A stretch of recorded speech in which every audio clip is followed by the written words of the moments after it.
This video is about the provide macro as log value operator. This operator makes the values of macros available so they can be logged to the RapidMiner log.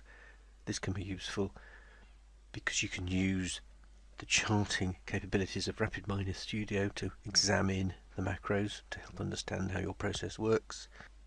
Also, it's possible to convert a log into an example set, so this allows the possibility that macro values can be used to control the execution of complex processes. We'll look at the context of some of the other operators you'll need to use this operator, and then we'll actually look at the operator itself. So I'll run the process. Again, I've created a different view to help show everything in one place.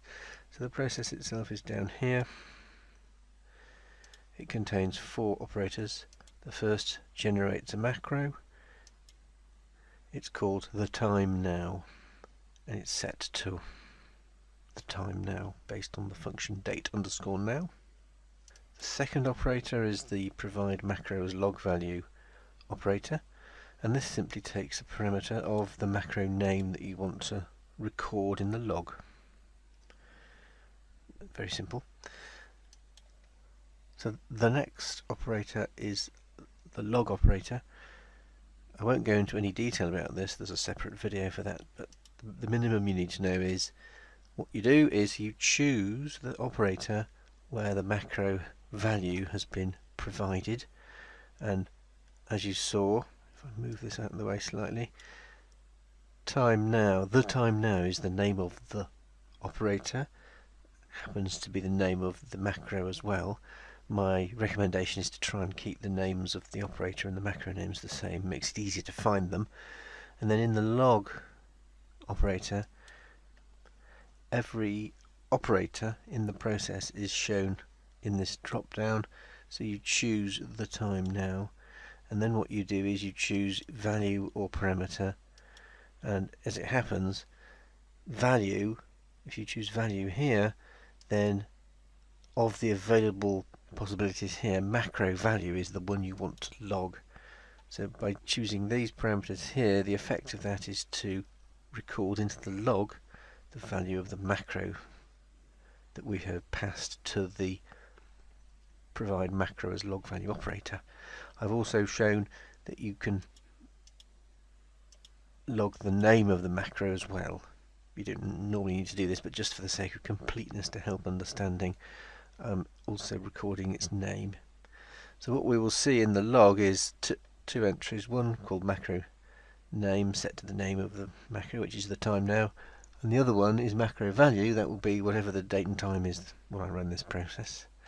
This final operator is called log to data. This simply changes the log into an example set, makes it a bit easier to manipulate and maybe store later or extract values from.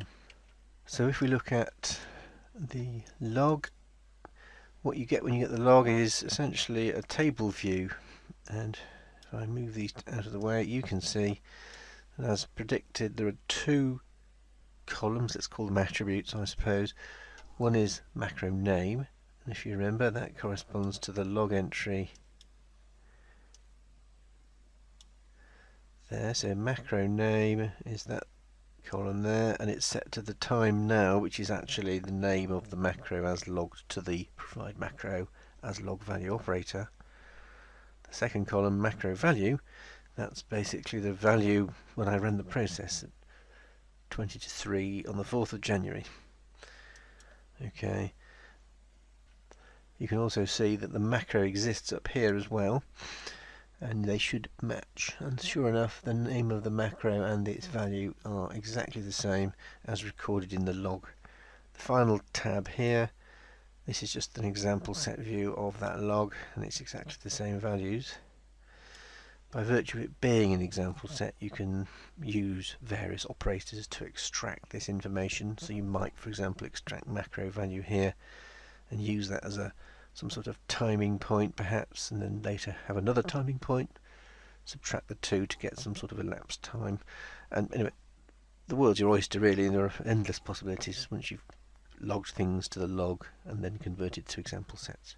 So in summary, I will bring up the parameters to the provide macros log value operator. Here they are.